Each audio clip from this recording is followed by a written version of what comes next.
এই সংসারে প্রত্যেক মানুষ এটাই চান যে তিনি যেন ধনবান হন, আর্থিক অবস্থা তার ভালো থাকে, ওনার বাড়িতে লক্ষ্মীর আগমন হয়। কিন্তু সেটা হবে কি করে, সেটাই হলো প্রশ্ন। কেউ বলেন যে যদি পরিশ্রম করো তাহলে ধন অর্জন সম্ভব, কেউ বলেন যে যদি বিদ্যা লাভ হয় তবেই ধন অর্জন সম্ভব, কেউ বলেন যে যদি বলশালী হও তবেই সম্পন্ন থাকবে। ভালো কথা, যদি তাই হয়ে থাকে, তবে দিনমজুর সারা দিন পরিশ্রম করেন, তিনি কেন ধনী হন না? অনেকজন বিদ্বান মানুষ আছেন এই সংসারে, তারা কেন ধনবান হন না? অনেক সংখ্যক বলশালী ব্যক্তি আছেন, তাদের কাছে ধন নেই কেন? তাদের কেন ধনের অভাব হয়? আবার এমনও কিছু মানুষ আছেন যারা পরিশ্রম করেন, তারা দিনমজুর, কিন্তু তারা ধন অর্জন করতে পারেন। কিছু বিদ্বান ব্যক্তি আছেন যাদের কাছে অধিক মাত্রায় ধন রয়েছে, কয়েকজন বলশালী ব্যক্তি রয়েছেন যাদের কাছে। অনেক সময় আপনি কোনো ব্যক্তিকে এটা বলতে শুনবেন যে আমি আমার নিজের উপরে গর্ব করি, আমি নিজেকে নিয়ে গর্ব করি, আমি খুব ভালোভাবে আমার মা বাবার সেবা করি, ওনাদের আমি সবসময় সুখী রাখি, ওনাদের আমি একটা বাড়ি দিয়েছি, সকল সুখ সুবিধা দিয়েছি, ওনাদের জীবনে প্রত্যেক জিনিস দিয়েছি আর দেব যা তাদের প্রয়োজন। এবার আমাকে বলুন যে আপনি কে হন? আপনি হলেন সেই বীজ যা আপনার মাতা পিতা রোপণ করেছেন। আপনার মা বাবাই আপনাকে এই সংসারে জন্ম দিয়েছেন। এবার এইসব কথার কি তাৎপর্য? এই হলো সেই ব্যক্তির দৃষ্টিভঙ্গি। এবার দেখা যাক এই প্রকৃতি আমাদের কি শেখায়। কখনো কোনো গাছকে দেখবেন, যখন সেই গাছে ফল আসে, সে মালিকে এটা বলে না যে দেখো আমি তোমাকে ফল খেতে দিচ্ছি, কারণ ও জানে যে এটা হলো সেই মালির পরিস্থিতি। এই সংসারে আপনার সব থেকে বড় বন্ধু কে? কেউ বলবেন ছোটবেলার বন্ধুরা, কেউ বলবেন মাতা পিতা, কেউ বলবেন ঈশ্বর। এবারে বলুন যে এই সংসারে আপনার সব থেকে বড় শত্রু কে? কেউ বলবে আপনার বিরোধী, সেই ব্যক্তি যে আপনাকে হিংসে করে, বা আপনার নিজের অহংকার। আমি বলবো যে এই সংসারে আপনার সব থেকে বড় বন্ধু হলো আপনার নিজের মন। এই চঞ্চল মনকে যদি আপনি নিয়ন্ত্রণ করতে শিখতে পারেন, তাহলে এর থেকে বড় বন্ধু এই সংসারে আপনি কোথাও পাবেন না। সেখানেই যদি এই মন আপনাকে বশ করে ফেলে, তাহলে সংসারে এর থেকে বড় শত্রুও আপনি কোথাও পাবেন না। প্রথমে এই মনকে নিয়ন্ত্রণ করতে শিখে যান, আর তখন এই মন প্রসন্ন হয়ে বলবে। মানুষ জীবনে তিনটে কাজ অবশ্যই করে থাকে, কিছু দান করে, কিছু গ্রহণ করে, আর কিছু ত্যাগ করে দেয়। এটাও ভাবতে থাকে যে এটা করলে কিভাবে করবে। দেবার জন্য পর্যাপ্ত ধন নেই, নেবার জন্য সংসারে অত স্নেহ নেই, আর ত্যাগ করার জন্য জীবনে এত সুখই নেই, তাহলে কিভাবে করবে? আসলে আমরা বস্তুগত চাহিদা অর্জনে এত ব্যস্ত হয়ে পড়ি যে আমরা বুঝতেই পারি না যে কি নেবার আছে, কি দেবার আছে, আর কি ত্যাগ করার আছে। তাহলে আজ আমি আপনাকে বলেই দিই, মনে রাখবেন এই তিনটে গুরুত্বপূর্ণ গুণ, তিনটে গুরুত্বপূর্ণ কথা। দেবার জন্য আছে দান, নেবার মতো আছে জ্ঞান, আর ত্যাগ করার মতো আছে অহংকার। জীবনে যখনই কোনো কর্ম করবেন, সেটা নিয়ে একটু ভেবে দেখুন যে এই যে কাজটা আমি করছি, তার ফলে এই যে অন্য মানুষেরা আছেন এই সংসারে, তারা কি দুঃখ পাবেন? যদি তারা দুঃখ পান, তাহলে সেটা পাপ। যদি আপনি এমন কোনো কর্ম করেন যার ফলে অন্যরা প্রসন্নতা লাভ করেন, তাদের মুখে হাসি ফুটে ওঠে, যদি তারা প্রেরিত হন, জীবনে সামনে এগোতে পারেন, তাদের বিকাশ হয়, তাহলে এটা হলো পুণ্য। তাই জীবনে সবসময় পুণ্য করতে থাকুন, আর আমার সাথে ভালোবেসে বলুন রাধা রাধা। অর্থের চিন্তা করলে কি অর্থ লাভ হয়? ভবিষ্যতের চিন্তা করলে কি ভবিষ্যৎ ঠিক হয়ে যায়? স্বাস্থ্যের চিন্তা করলে কি স্বাস্থ্য নিজে থেকেই ঠিক হয়? হয় না। তাহলে এই সব কিছু থেকে আমাদের একটা ছোট্ট শিক্ষা অবশ্যই লাভ করা উচিত। আপনিও আপনার কাঁধ থেকে চিন্তার এই বোঝা নামিয়ে ফেলুন, আর এই সব ইচ্ছে একত্রিত হয়ে আমাদের মনে চিন্তা উৎপন্ন করে। তাই এই চিন্তাগুলিকে ত্যাগ করুন, প্রকৃতির প্রেমের উপর বিশ্বাস রাখুন, মনে রাখবেন, যিনি চিন্তামুক্ত হবেন তিনি চিতামুক্ত হবেন।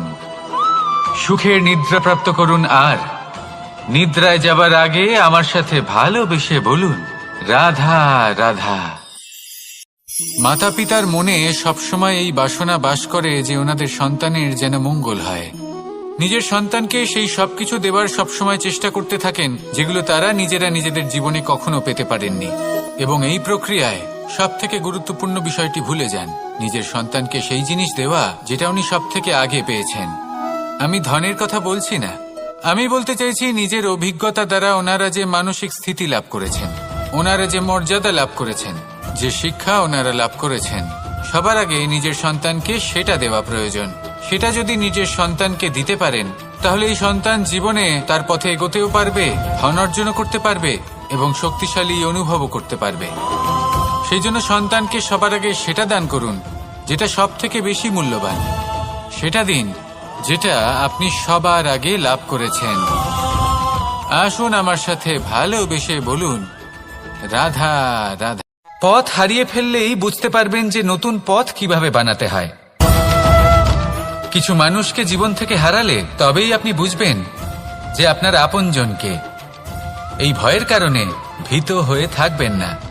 এই তারা নক্ষত্র অন্ধকারের অভাবে গুরুত্ব হারায়। শিবকেও মহাদেব হবার জন্য বিষপান করতে হয়েছিল। প্রত্যেক পরিস্থিতি, প্রত্যেক সাফল্য আপনার পরীক্ষা নেবে, তাতে উত্তীর্ণ হওয়া হলো আপনার কর্ম। যখনই আপনি ভয় পাবেন বা সংকটের সম্মুখীন হবেন, তখন সাহসের সাথে তার সম্মুখীন হন। মনে রাখবেন, যে সম্মুখীন হতে জানে সাফল্য তার সাথে সবসময় থাকে।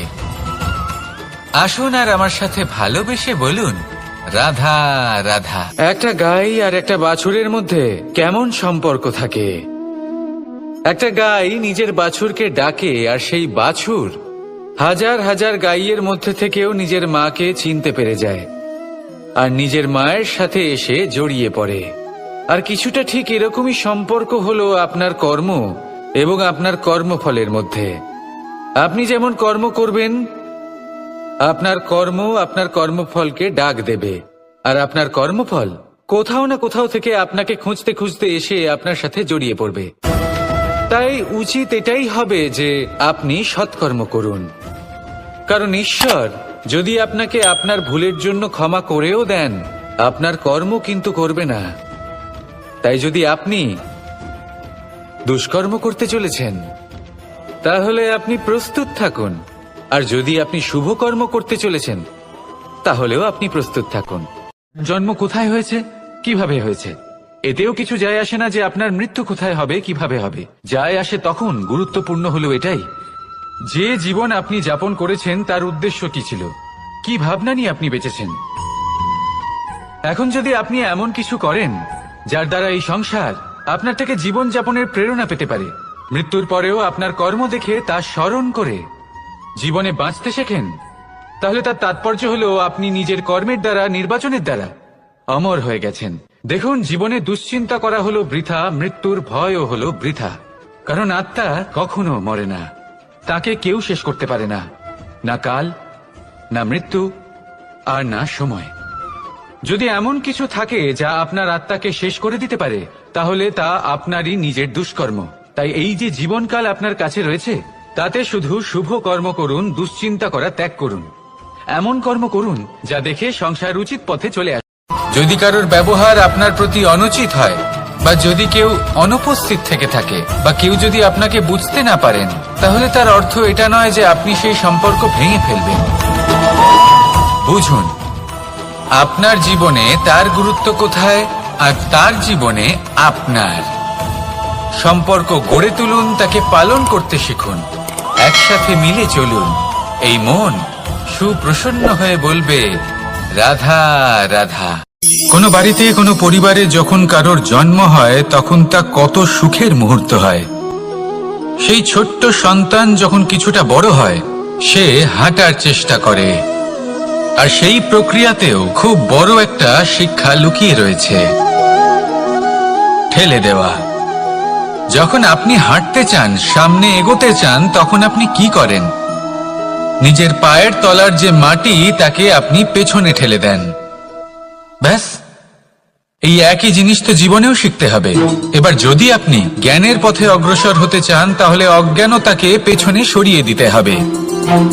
যদি আপনি প্রকাশের দিকে এগোতে চান তাহলে অন্ধকারকে পেছনে সরিয়ে দিতে হবে। যদি আপনি ভবিষ্যতে সফল হতে চান তাহলে অতীতের যে অসফলতাগুলিকে পেছনে সরিয়ে দিতে হবে। কর্ম করতে থাকুন, কখনো থামবেন না। আর আমার সাথে ভালোবেসে বলুন, রাধা। নারীকে পুজো করা হয় সেখানে ঈশ্বর বাস করেন, আর যেখানে নারীকে অপমান করা হয় সেখানে ঈশ্বর এবং ভাগ্য এই দুই রুষ্ট হয়। মনে রাখবেন, যদি নারী কল্যাণকারী হতে পারেন তাহলে নারী মহাচণ্ডী রূপও ধারণ করতে পারেন। যদি একজন নারী মাতা হয়ে জন্মদান করতে পারেন তাহলে নারী মৃত্যু হয়ে বিনাশও করতে পারেন। যেখানে নারী অপমানিত হবেন সেখানে মহান ভারতও মহাভারতের পথে অগ্রসর হতে পারে। তাই মনে রাখবেন, পরিবারে ধৈর্য রাখতে পারলে তাহলে আস্তে আস্তে দেখবেন প্রেম বৃদ্ধি পাচ্ছে। সমাজে যদি ধৈর্য রাখতে পারেন তাহলে আস্তে আস্তে এই সমাজ আপনাকে সম্মান করবে। যদি নিজের জীবনে ধৈর্য রাখতে পারেন তাহলে নিজে থেকেই আত্মবিশ্বাস বাড়বে, নিজের বিকাশ হবে। জীবনে সবই সম্ভব যদি ধৈর্য রাখতে পারেন। হয়তো আস্তে আস্তে হবে, কিন্তু হবে অবশ্যই। শুধু ধৈর্য রাখুন। এই সংসারে কখনো কোনো ব্যক্তিকে তার বাইরের পোশাক দেখে বিচার করার চেষ্টা করবেন না, এটা খুব বড় ভুল করবেন। ধরুন কোথাও একটা গাছ দেখলাম, খুব বিশাল আকারের একটা গাছ, বিশাল শাখা আছে, সেগুলো দেখে আমরা ভাবি যে এই গাছে হয়তো কত সুস্বাদু ফল আছে। আমরা সেই গাছের পরিচর্যা করতে থাকি। আর অন্যদিকে হলো একটি তৃণ যেটা মাটি থেকে কিছুটা উঁচুতে পৌঁছেছে, কিন্তু সেই তৃণর নিচে, মাটির নিচে অত্যন্ত সুস্বাদু ফল বা সবজি জন্ম নেয়, আমাদের স্বাস্থ্যের পক্ষে অত্যন্ত উপকারী। সেই জন্য কখনো আবরণ দেখে কাউকে বিচার করতে চেষ্টা করবেন না। যদি এই বিশেষত্ব বোঝার ক্ষমতা আপনি অর্জন করেন, যদি এই শিল্প আপনি নিজের ভেতরে জাগ্রত করেন, তাহলে এই সংসারে বিশেষত্ব কি সেটা আপনি জানতে পারবেন। আর এই সমস্ত খেলা দৃষ্টি থেকে নয়, দৃষ্টিভঙ্গি থেকে জন্ম নেয়। দৃষ্টিভঙ্গি সবসময় শুভ রাখুন। আর আমার সাথে ভালোবেসে বলুন, রাধা রাধা। স্বচ্ছতার একটা আলাদা গুরুত্ব আছে। যদি আপনি নিজেকে স্বচ্ছ রাখেন তাহলে আপনার নিজেরও ভালো লাগবে, সামনের ব্যক্তিরও ভালো লাগবে, একটা অন্যরকম প্রভাব পড়বে। কিন্তু একজন শ্রেষ্ঠ ব্যক্তি কিভাবে হয়ে ওঠা সম্ভব? যার মধ্যে গুণ আছে, শিক্ষা আছে, শুভ চেতনা আছে, যিনি সৎকর্ম করেন। কিভাবে হব সেই ব্যক্তি যার মধ্যে জ্ঞান আছে? শুধুমাত্র স্বচ্ছ থাকলে তো তা হওয়া সম্ভব নয়। প্রথমে আপনাকে বুঝতে হবে যে মানুষের মধ্যে 4টি মূল তত্ত্ব আছে। প্রথম হলো তার শরীর, যার দ্বারা উনি যে কোনো কর্ম করে থাকেন। দ্বিতীয় তত্ত্ব হলো তার মন, যার দ্বারা কোনো কর্ম করার জন্য সে নিজেকে প্রেরণা দিতে থাকে। তৃতীয় তত্ত্ব হলো বুদ্ধি, যে কর্ম আমরা করতে চাই, যে লক্ষ্যে আমরা পৌঁছতে চাই, সেটা আমরা কিভাবে। মন্দিরে যখনই আপনি যান সেখানে অবস্থিত প্রতিমার চরণ স্পর্শ করেন। যখন শিবলিঙ্গের অভিষেক করেন তখন স্বয়ং নিজে হাতে দুধ এবং জল দিয়ে তা ধৌত করেন, তার প্রক্ষালন করেন। কিন্তু এর পেছনে কোনো অন্ধবিশ্বাস নেই। এখানে বিষয়টা হলো ঊর্জা সংক্রান্ত। যে কোনো ব্যক্তি হোক বা কোনো বস্তু, তার নিজস্ব একটি বিশেষ ঊর্জা থাকে। সেই জন্য যখনই আমরা বড়দের চরণ স্পর্শ করি তখন সেই স্পর্শ দ্বারা সেই বিশেষ ঊর্জা আমরা নিজের অন্তরে সমাহিত করি। তাই সব সময় মনে রাখবেন, কারোর চরণ স্পর্শ করার অর্থ এটা নয় যে আপনি কারোর সামনে তুচ্ছ হয়ে যাচ্ছেন। এর অর্থ হলো এটাই যে বড় হওয়ার জন্য সেই বিশেষ ঊর্জা আপনি তার থেকে প্রাপ্ত করছেন। আর এই জীবনের আরেকটা বড় সত্য হলো এটাই যে যদি আপনি জীবনে কিছু লাভ করতে চান তবে নতমস্তক হতে শিখুন। তা হয় বল, শক্তি, পরাক্রম এই সংসারের বিকাশের মূল। কিন্তু কখনো ভেবেছেন যে প্রকৃতি আমাদের এই বল, শক্তি, পরাক্রম কেন দিয়েছেন?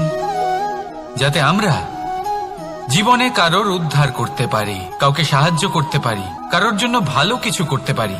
কোনো গরিব অসহায় মানুষের জন্য কিছু করতে পারি, এই বল এই শক্তির সদ্ব্যবহার করতে পারি।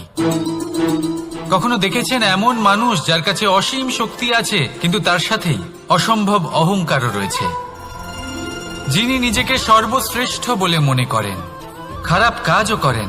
আপনি দেখবেন প্রকৃতি এবং মানুষ তাকে ভাঙতে সর্বদা চেষ্টা করেন। মনে রাখবেন, যতই সুবিশাল পর্বত হোক না কেন, তা যদি পথে পড়ে তাকে ভেঙে পথ প্রশস্ত করা হয়। কৌতুক অর্থাৎ হাসি, এটা জীবনে কতটা গুরুত্বপূর্ণ। আমরা সর্বদাই হাসতে চাই, আমরা সর্বদা অন্যের মুখে এই হাসি দেখতে চাই। কিন্তু এই কৌতুক অনেক প্রকারের হয়। আর এই কৌতুকের ভিত্তি কি, সেটাও খুব গুরুত্বপূর্ণ। কৌতুক কেবল তখনই পাবেন যখন তা শুদ্ধ মন থেকে আসবে। কৌতুক তখনই পাবেন যখন তা সামনের জনকেও হাসিয়ে তার কষ্ট হরণ করবে।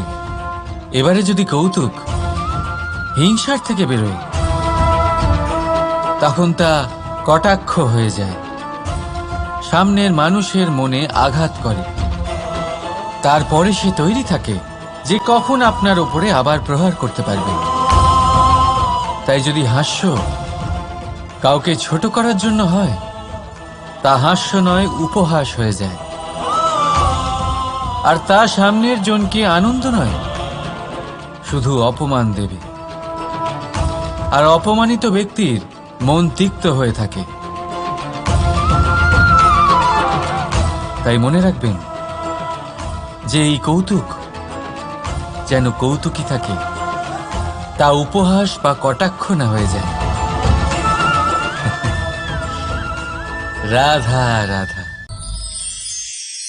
মানুষ, এই শব্দের সূচনা হয় মন থেকে। আর সেই জন্যই হয়তো আমাদের এই মন এতটা গুরুত্বপূর্ণ। এবারে দেখুন না, আমাদের মনই সবকিছু চালনা করে। মনই সেই যে কল্পনা করে, মনই সেই যা কল্পনাকে বাস্তবে পরিণত করার জন্য পরিশ্রম করতে আমাদের প্রেরণা যোগায়। মনই সেই যা লোভের জালে জড়িয়ে পড়ে। মনই সেই যা অভিমানের পর্দা দিয়ে ঢেকে যায়। আর এই মনই সেই যা আপনাকে বিনাশের দিকে টেনে নিয়ে যেতে পারে। কিন্তু যদি তা পরোপকার করার ইন্ধন পায়, তাহলে এমন কোনো মহান কাজ নেই যা আপনি করতে পারবেন না। কিন্তু এই মন কি? এটা বোঝানো যায় দুটো শব্দের মাধ্যমে, দুটো সহজ শব্দ। প্রথম, একজন কুশল সেবক। দ্বিতীয়, একজন সংকটপ্রবণ মালিক। যদি আপনার এই মন আপনার নিয়ন্ত্রণে থাকে, তাহলে সে হলো আপনার সেবক। তাই আপনার অস্তিত্ব আছে। কিন্তু যদি আপনার মন আপনার কর্মের ওপরে নিয়ন্ত্রণ করে, তাহলে এই মন আপনার মালিক। আর তখন আপনার বিনাশ নিশ্চিত। তাই নিজের এই মনকে নিয়ন্ত্রণে রাখুন, কিন্তু ভালোবেসে। আসুন আমার সাথে আনন্দে বলুন, রাধা রাধা। এই সূঁচ দেখতে পাচ্ছেন আপনি? এটা শুদ্ধ লোহা দিয়ে তৈরি। বস্ত্র সেলাই করার কাজে লাগে, অস্ত্রোপচারে কাজে লাগে। কিন্তু আপনি কি কখনো ভেবে দেখেছেন এই সূঁচ কিভাবে তৈরি হয়?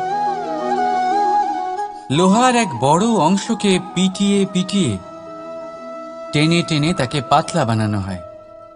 এরপরেই আমরা পেয়ে থাকি সূঁচ।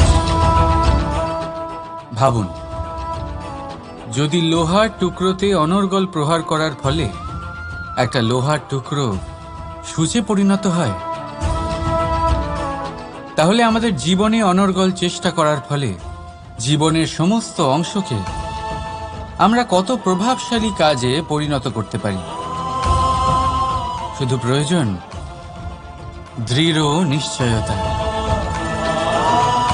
তাহলে আসুন আমার সাথে ভালোবেসে বলুন, রাধা রাধা। জীবনে আপনি এরকম মানুষও দেখবেন যারা এটা বলে, ভাবে, নিজেকেও বলে যে উনি সেই এমন ব্যক্তি যার মতো আমি হতে চাই। ঠিক আছে, কারোর থেকে প্রেরণা নেওয়াটা কোনো ভুল নয়, কিন্তু কখনো কখনো এই প্রেরণা গুরুত্বহীন হয়ে যায় আর আমরা শুরু করে দিই সেই ব্যক্তিকে নকল করতে। এখানেই থেমে যায় আমাদের উন্নতি। এবারে দেখুন, সংসারে শত কোটি রঙের ফুল আছে, কিন্তু তারা কখনো একে অপরকে নকল করে না। নকল করে না তাদের রং, নকল করে না তাদের সুগন্ধ। তাহলে আমরা করি কেন? প্রতিটা ব্যক্তির মধ্যে কোনো না কোনো প্রতিভা অবশ্যই থাকে, যা ফুটিয়ে তোলার সঠিক সময়ও আমাদের কাছে থাকে। কিন্তু সেই মানুষ সেই প্রতিভা নির্মাণ করার পরিবর্তে সময় নষ্ট করে অন্য কারোর মতো হওয়ার জন্য, কাউকে নকল করার জন্য। এটা করবেন না। সময়কে ব্যবহার করুন নিজের অস্তিত্ব নির্মাণ করার জন্য, কারণ কারোর ছায়া হওয়ার থেকে ভালো আপনি কারোর জন্য প্রেরণা হয়ে উঠুন। রাধা রাধা। আমরা সকলে পাথুরে রাস্তা এড়িয়ে চলি, কারণ এই পথের পাথর আমাদের যাত্রা আরো কঠিন করে তোলে, আমাদের পা আহত করে দেয়। কিন্তু একটা গুরুত্বপূর্ণ কথা আমরা ভুলেই যাই, এই কঠিন পথই না শুধু আমাদেরকে নিজেদের দুর্বলতার সাথে পরিচয় করায়, বরং আমাদের শক্ত হওয়ার প্রেরণাও দিতে থাকে। সময়ের সাথে ঠিক এমনটাই হতে থাকে। সবাই ভালো সময়ের অপেক্ষা করতে থাকেন, ভালো সময়ের জন্য পরিশ্রম করেন, তার জন্যই চিন্তা করেন, কিন্তু ভুলে যান যে ভালো সময় বহুবার আমাদের বিবেক নষ্ট করে দেয়। সেখানেই খারাপ সময় আমাদের বুদ্ধিকে সঠিক পথে চালিত করে। রাধা রাধা। ঘোড়াকে যতই প্রশিক্ষণ প্রদান করুন, তার মুখে লাগাম তো পরাতেই হবে। একজন ভালো চালক সেই ঘোড়ার লাগাম মাঝে মাঝে টেনে ধরে, তাকে সঠিক পথে চালিত করতে, যাতে সেই ঘোড়া দিগ্ভ্রান্ত না হয়। এবার একটু ভাবুন, ঠিক এরকমই হয় আমাদের মন। যদি এটা বিবেকের লাগাম দিয়ে মাঝে মাঝে আমরা টেনে না ধরি, তাহলে আমাদের এই মন দিগ্ভ্রান্ত হতে পারে। আর যদি আপনি আপনার লক্ষ্যে পৌঁছতে চান, তখন মনের এই লাগাম মাঝে মাঝে আপনাকে অবশ্যই টেনে ধরতে হবে, কারণ বিবেকের এই পথ প্রদর্শনই আপনাকে ভালোভাবে আপনার লক্ষ্যে পৌঁছে দেবে। মনে রাখবেন আর আমার সাথে ভালোবেসে বলবেন, রাধা রাধা। আপনি কখনো জাঁতা কল দেখেছেন? তাতে গম পেষা হয়। গমকে এমন ভাবে পেষা হয় যাতে আমরা তা খেতে পারি, জীবিত থাকতে পারি। আর যদি আপনি মন দিয়ে দেখেন, তাহলে কলের নিচের অংশ কখনো ঘোরে না, শুধুমাত্র উপরের অংশই ঘোরে। আর তবেই তা গম পিষতে পারে, আর তবেই রুটি তৈরি হতে পারে। কিন্তু ভেবে দেখুন, যদি কলের দুটো অংশই ঘুরতে থাকে তাহলে কি হবে? তা গম পেশার বদলে একে অপরকে পিষে নিজেদের অস্তিত্ব শেষ করে দেবে। তাই জীবনে কোনো কাজ যখন মন আর মস্তিষ্ক মিশিয়ে করা হয়, তখনই তা সম্পন্ন হয়। কিন্তু যখন বিষয় হলো ভক্তির, তখন মস্তিষ্কের যুক্তির মৌন থাকা প্রয়োজন। আর যখন বিষয় হলো কর্ম আর ন্যায়ের, তখন মনের আবেগের মৌন থাকা প্রয়োজন। তাই মন আর মস্তিষ্কের এই সম্মিলনে সতর্ক থাকবেন। একসাথে অবশ্যই চলবে, কিন্তু একে অপরের বাধা যেন না হয়ে দাঁড়ায়। রাধা রাধা। আমি একটা এমন শব্দ যার অনেকগুলি মানে হয়, যার আসল অর্থ হল অহং। যদি আপনি কথা বলেন সৃষ্টির নির্মাণ নিয়ে, তাহলে আমি ব্রহ্মদেব হয়ে সৃষ্টির নির্মাণ করবে। যদি আপনি কথা বলেন প্রলয়ের, তাহলে সেই আমি মহাদেব হয়ে বিনাশ করবে। এই আমি সঙ্গতিপূর্ণ, কিন্তু শুধু ততক্ষণ যতক্ষণ আপনি এটা সবার সাথে ভাগ করছেন। কিন্তু আমরা বহুবার এর মানে বুঝতে পারি না। এই অহংকে সীমিত করে দিই একটা ব্যক্তি অবধি, শুধু নিজে। আর তখনই জেগে ওঠে অহংকার, যাতে প্রাধান্য পায় শুধুমাত্র আমি, আমরা নয়। আর একজন ব্যক্তি একা না উৎপাদন করতে পারে আর না করতে পারে সৃজন। এবারে দেখুন, বৃষ্টির এক ফোঁটা, তারও অস্তিত্ব আছে, কিন্তু তা ধরিত্রীতে পড়লেই সমাপ্ত হয়ে যায়। কিন্তু যখন ফোঁটাগুলি একসাথে পড়ে, তখন শুরু হয় বর্ষা, আর তখনই তৈরি হয় ধারা। রাধা রাধা। বলুন, কি দেখতে পাচ্ছেন আপনি? আমার হাতের এই সাদা বস্ত্র, নাকি এতে লেগে থাকা এই কালো দাগ? এবারে সত্যি কথা বলতে কি, আপনার নজর সবার আগে এই কালো দাগের ওপরে গেছে। ঠিক আছে, এমনই তো হয়। ভীষণ কম মানুষ থাকেন যারা ভাবেন কোনো ব্যক্তি ভীষণ পরিশ্রম করে এই বস্ত্র ধুয়েছেন, এটা শুকিয়েছেন।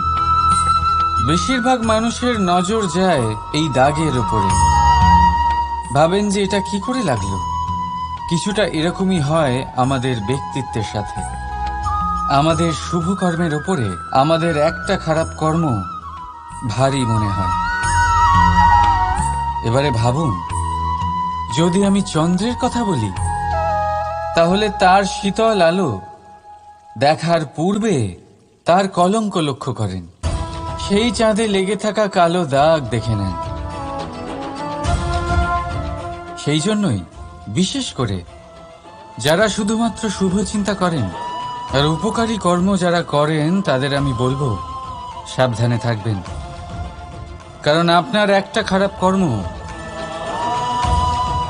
চিরকালের জন্য উদাহরণ হয়ে দাঁড়াবে। রাধা রাধা। এই লক্ষ্য আসলে কি? এই লক্ষ্য তাই যা আমরা পেতে চাই। এই সংসারে সুখী কে হয়? সুখী সেই যে তার লক্ষ্য পেয়ে গেছে।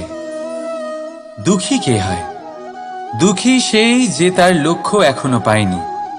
এবারে প্রশ্ন এখন এটাই যে লক্ষ্য সবাই পেতে চায়, লক্ষ্য পাওয়ার জন্য সবাই প্রাণপণ চেষ্টাও করে, তাহলে সবাই তাদের লক্ষ্যে পৌঁছতে পারে না কেন? ঠিক আছে, কোথাও না কোথাও কিছু না কিছু কমতি থেকেই যায়, যাই বাধা থাক। আজকে আমি আপনাকে একটা উপায় বলবো এই লক্ষ্য পাওয়ার জন্য।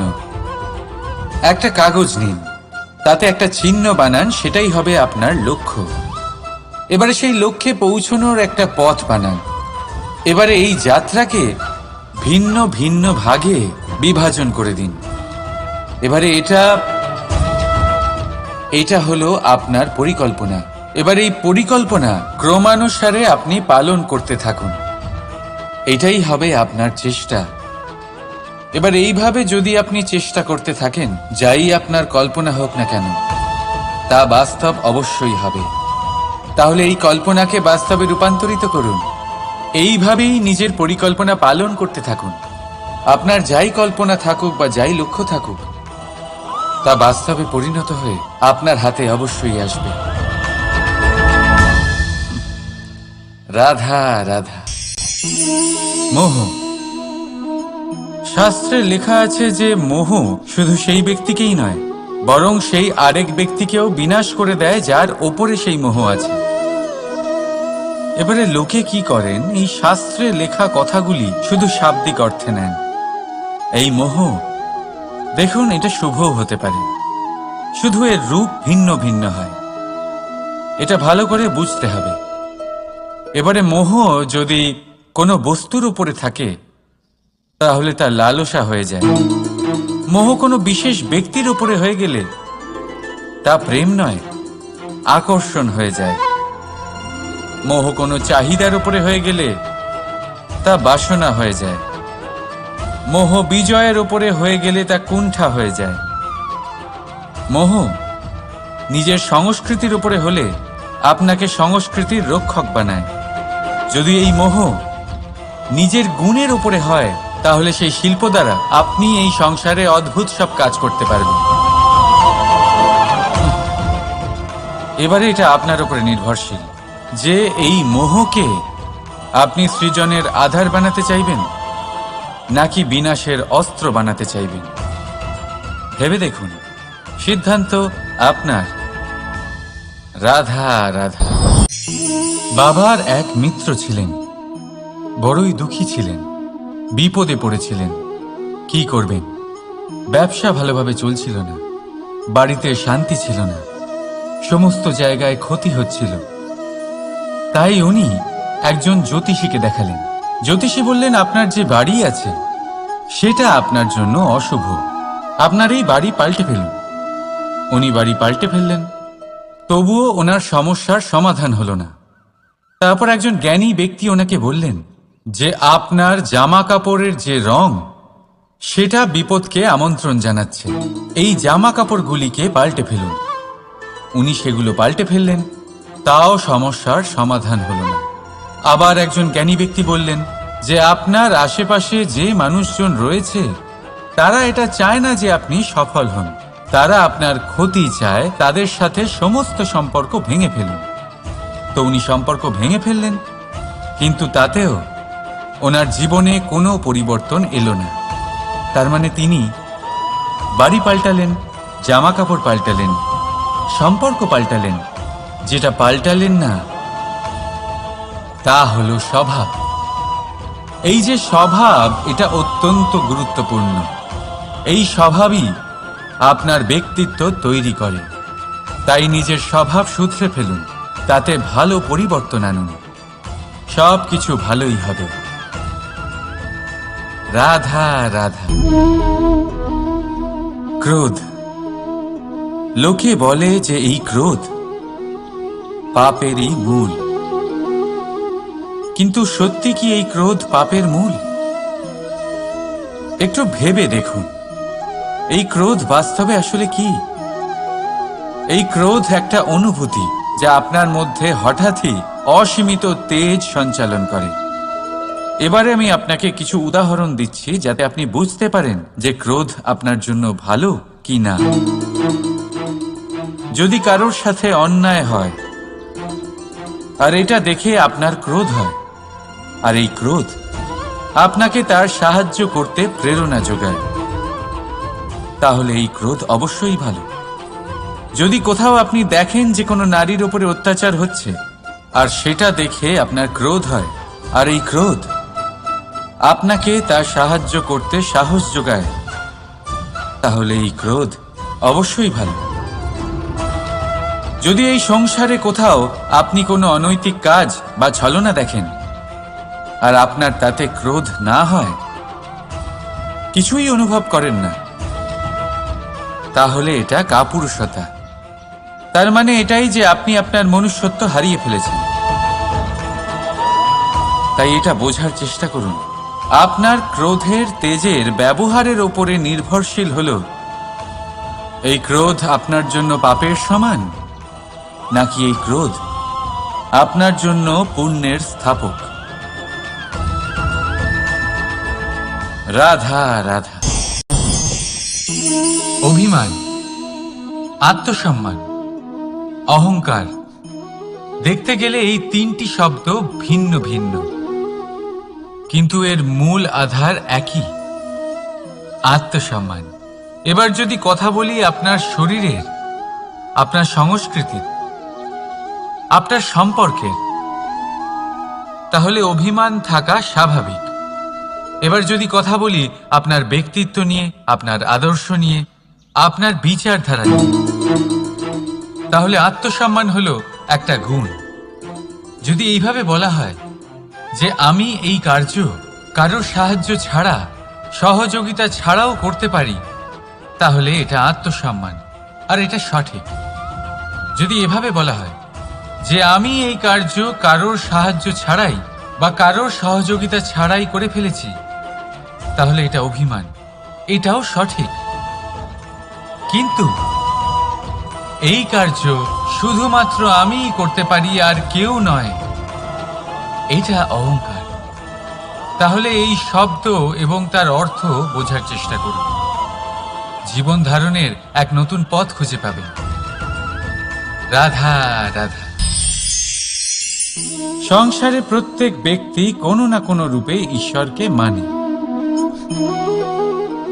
কেউ মূর্তি রূপে, তো কেউ তত্ত্ব রূপে, কেউ ভাবনা রূপে, আবার কেউ স্বভাব রূপে। কেউ নিজের মধ্যে পরমাত্মা খোঁজে, আবার কেউ অন্যের মধ্যে। কারোর কাছে জ্ঞানই পরমাত্মা। সংসারে প্রত্যেক মানুষই কোনো না কোনো রূপে তার ঈশ্বরকে পেয়েই যান।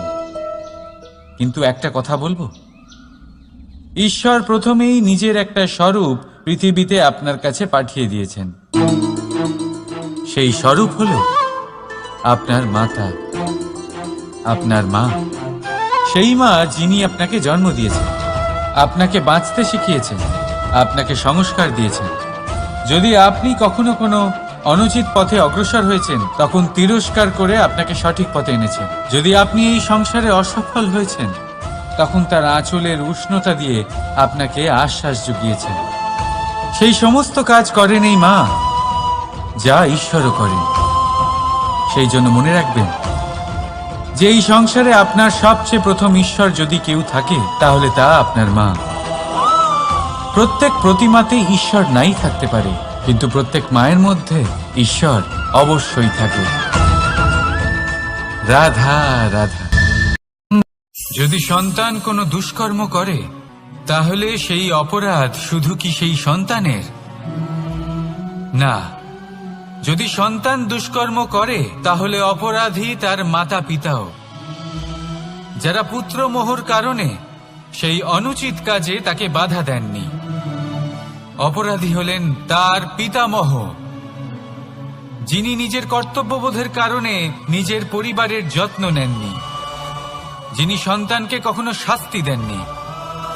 অপরাধী হলেন তার সেই গুরুও, যিনি নিজের শিষ্যের সেই দুষ্কর্ম দেখেও তাকে প্রতিহত করতে পারেননি।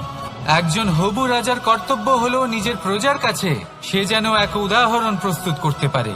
কিন্তু যদি এত অনুচিত উদাহরণ প্রস্তুত হয়ে থাকে, তাহলে মা বাবার, বাড়ির বয়োজ্যেষ্ঠদের কর্তব্য হলো ওনারা যেন সেটা সেখানেই থামায়।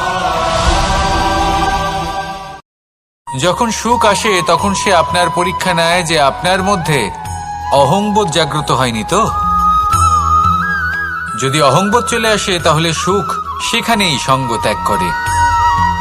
দুঃখ আপনার ধৈর্যের পরীক্ষা নিতে থাকে, আর যদি আপনার মধ্যে ধৈর্য না থাকে, তাহলে এটা আপনাকে আরো বেশি দুঃখের গভীর অন্ধকারে ঠেলে দেবে।